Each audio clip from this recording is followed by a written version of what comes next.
And one of the things that I've been talking about, as I've been talking, particularly around Tuckman's consultation process and around the performance planning, is this idea of making sure that if we want our team to be a high performance team, making sure that we involve our team in the discussions and in the planning process, and really just generally going through a process of consultation and allowing our team's voice to permeate through everything we do. And it's based on the premise that, which is a humanistic perspective, that people work best when they're involved, when they're engaged, when they can think, and when they can contribute, and that people perform at not at their optimum when they're when they're not given the opportunity to participate, when they're not asked for ideas and contributions, and when they feel like they have no control over their work. So, one of the key characteristics, or one of the key, um, I suppose, principles that underpin high performance teams is this idea that everybody within the team is committed to the cause and what they're doing. And the way that we gain that commitment is through making sure that we engage with everybody in the team, that we include everybody in the consultations and in the discussions, and that we encourage that participation all the way through it. And by doing that, we're going to get people committed, have that buy-in, and invested in what we're trying to do. Uh, and also this idea of support, and support can be things such as providing tools, it can be things such as providing training and education where required, but it can also be things such as uh, motivation, providing motivation, providing positive feedback or constructive feedback, or reinforcing feedback, so that it lets people not only have clarity around the direction, but also clarity around their confidence in what they're doing and the confidence in others around them. And of course, the benefit of this is that you're going to encourage a diversity of ideas. People who do the job will be able to provide feedback, will be able to provide input into it, and you're going to get a far greater diversity of ideas. And if you, as the manager or the leader, try to be the knower of everything, and the controller and gatekeeper of that information. And the other really important factor to consider as well is that doing these things builds a culture of commitment, ownership, and accountability. And when we talk about culture, we're talking about the manifestation of the values. So if the workplace, if you as a manager value, that is, you see it as something that is important and worthwhile pursuing, that people have the opportunity to voice their opinions, to express their ideas, to take ownership and responsibility for their work. If you believe those things are really important and valuable, you'll behave in a way that is consistent with those values. So you'll do things such as consult, you'll communicate, you'll ask, you'll listen, and you'll allow your team to take control of their work. Then that's going to build a culture of that commitment and that ownership and accountability. You're going to create an environment where those things are valuable, are valued, and where people will behave in a way that's consistent with those values. And then this empowers people. And the idea of empowerment is the opportunity to have control over their work environment, as opposed to when we talk about disempowering people, where we take away control from people. And we know from if we have a personal reflection and we think about how we like to work, we have greater job satisfaction when we feel that we can control our work environment, because that's our area of responsibility. We all have a scope of responsibility, and we're accountable for that responsibility. And if we can control the factors within that scope of accountability and responsibility, then we're going to have greater satisfaction with the work that we do and the outputs of our labor or labors.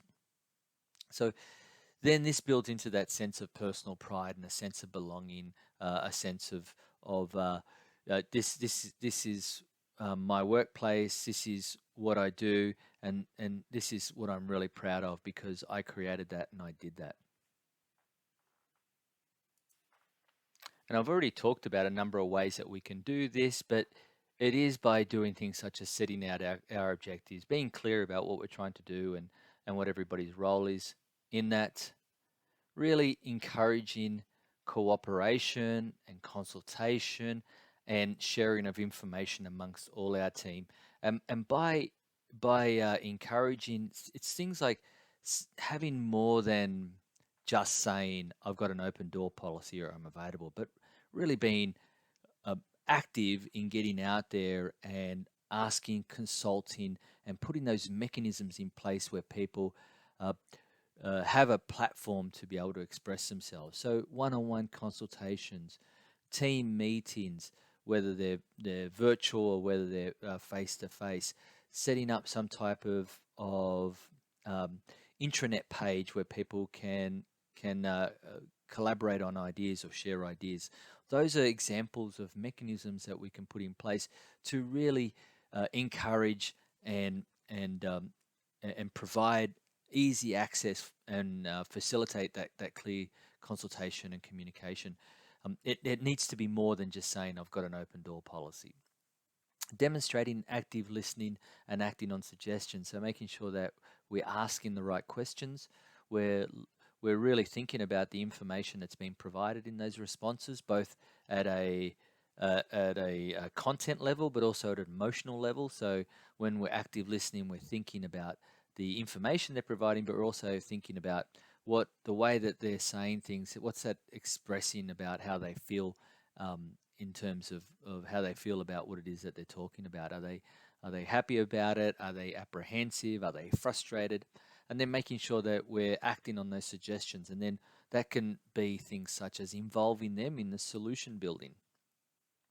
Making sure that we don't, as I said earlier, we're not the gatekeepers of all information. We're not the gatekeepers of what's right and wrong. Obviously, we're ultimately, as a manager, we're ultimately responsible for decisions that we put in on behalf of our team, but making sure that particularly when we're brainstorming or solution building, that we're thinking of all ideas as equal and fair, and then going through a process of rationalizing through those against whatever criteria we're using in making a determination on whether they're appropriate or not. And then having protocols in place for working through ideas and inputs.